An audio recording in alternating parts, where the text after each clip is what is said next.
이것 때문에 repent, repent, repent. 죄에서 자유로운 사람은 한 명도 없습니다. 인생의 문제란 죄와 속죄뿐입니다. 인간뿐 아니라 천사들조차 죄 때문에 그들의 운명이 천국과 지옥으로 분리되었습니다. 다만 천사와 다르게 사람에게는 특별한 은혜가 주어졌는데 그것은 회개입니다. 범죄한 사람에게는 회복의 기회가 주어진 것입니다. 천사들은 단 한 번의 반역으로 돌이킬 수 없이 천국에서 추방되었습니다. 어떤 사람들은 죄에 대한 효력이나 심판이 종식되었다고 말합니다. 현대는 모든 죄가 허용되는 시대이며 죄를 죄라고 말하는 것은 무례한 일로 취급됩니다. 회개는 더 이상 필요하지도 않다는 교리가 암묵적으로 현대교회를 휩쓸고 있습니다. 그 결과 죄는 교회 안에서도 만연해졌고 용인되었으며 경건한 삶은 박물관에 전시되었습니다. 이런 현상도 마지막 징조입니다. 그러나 회개는 7교회에 8번 말씀하셨고 회개할 것을 지시하셨습니다. 회개하지 않더라라는 전반기 환난에 2번, 후반기 환난에서도 2번 기록되었으니 회개는 아직 종식된 교리가 아닙니다. 회개란 죄에 대한 회복 방법으로 죄가 없으면 회개도 필요하지 않습니다. 살인을 하지 않았다면 살인에 대해서는 회개를 할 필요가 없겠죠. 진정한 회개는 하나님과 성령의 요청이고 이것이 없이는 쭉정이처럼 불에 태워질 것입니다. 회개하지 않아도 된다는 것은 마귀의 교리입니다. 반면에 많은 사람들이 죄에 대해 고민하고 있습니다. 죄는 중독성이 있고 결박된 상태에서는 어떤 경우에는 내가 원한다고 죄가 끊어지기도 어렵습니다. 술, 담배, 인터넷 영상, 음란, 이기심, 게으름, 교만, 허영심, 탐욕, 폭식, 거짓말, 분노의 죄들이 사람을 죄의 종으로 삼습니다. 불신자들이 천국에 들어갈 수 없는 것처럼 진정한 회개가 없으면 천국에 들어가지 못합니다. 죄를 이기는 자만 천국에 들어갈 수 있습니다. 더러운 예복을 입은 사람은 혼인잔치에서 쫓겨날 것입니다. 7교회의 죄를 책망하실 때 회개하지 않으면 촛대가 옮겨지며 대환난에 처하게 되고 박각과 둘째 사망에 던져질 것이라 선포하셨습니다. 산상수훈에서 주님께서는 특별히 살인과 간음죄에 대한 계명을 언급하시면서 마음의 차원까지 강화시키셨습니다. 그리고 이 죄에 대한 극단적인 회개 방법을 말씀하셨습니다. 오른쪽 눈이 죄를 짓게 하거든 눈을 빼어버리라. 오른손이 죄를 짓게 하거든 찍어버리라 하셨습니다.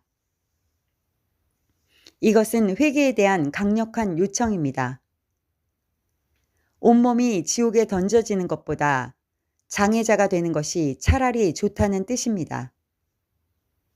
이렇게까지 말씀하시는 것은 죄의 심각성, 회개의 중대성을 암시하신 것입니다.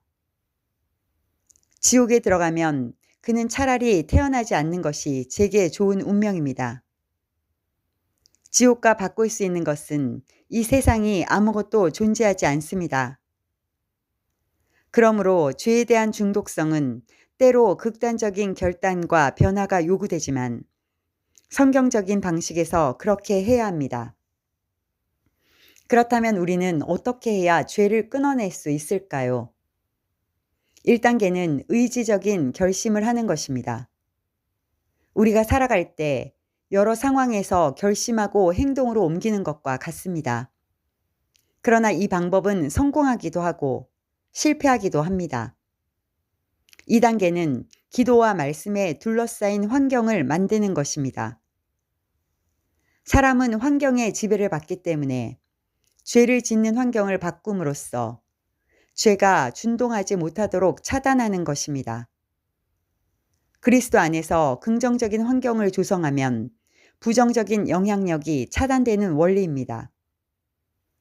24시간 주님과 동행하는 삶이라면 죄를 이길 수 있을 것입니다.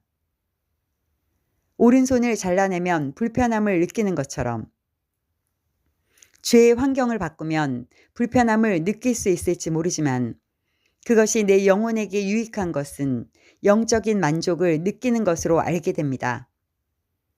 3단계는 성령의 도우심을 요청하는 일입니다. 성령이 오시면 죄를 깨닫게 하십니다. 죄에 대하여, 의에 대하여, 심판에 대하여 우리가 잘못 생각하는 것을 깨닫게 하십니다. 그러므로 죄에 대한 깨달음과 죄의 결박을 끊어내기 위해 성령의 인도하심을 기도해야 합니다.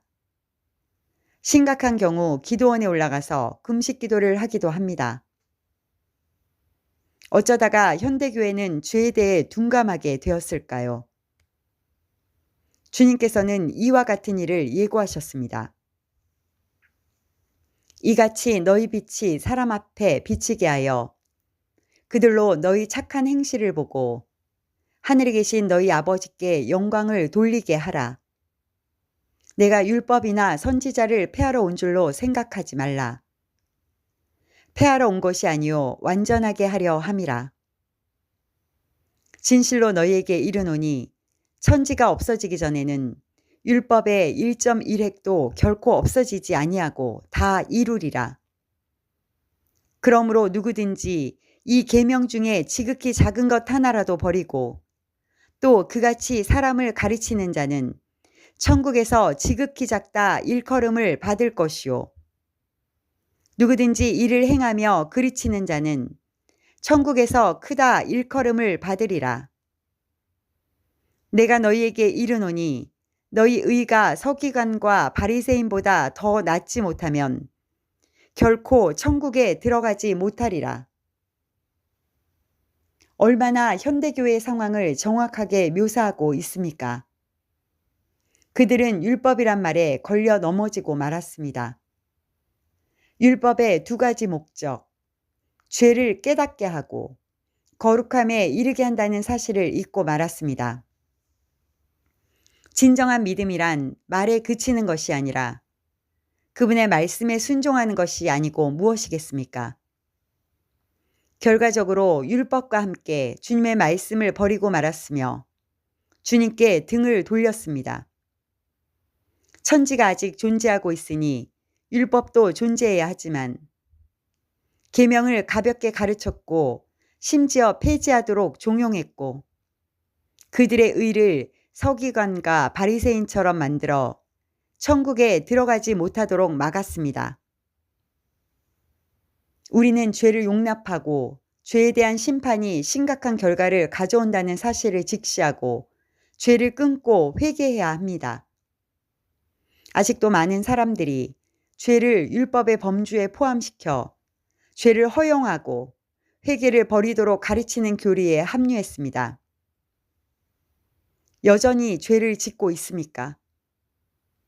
마음에 보혈이 강물처럼 흐르게 하십시오. 용기를 가지고 변화를 위해 모든 환경을 바꾸십시오. 나쁜 열매는 나쁜 나무가 되어 멸망의 문으로 들어갑니다. 좋은 열매는 좋은 나무가 되어 생명의 문으로 들어갑니다. 하나님의 말씀을 업신여기지 말고 순종하는 것이 생명의 길입니다. Repent, repent, repent.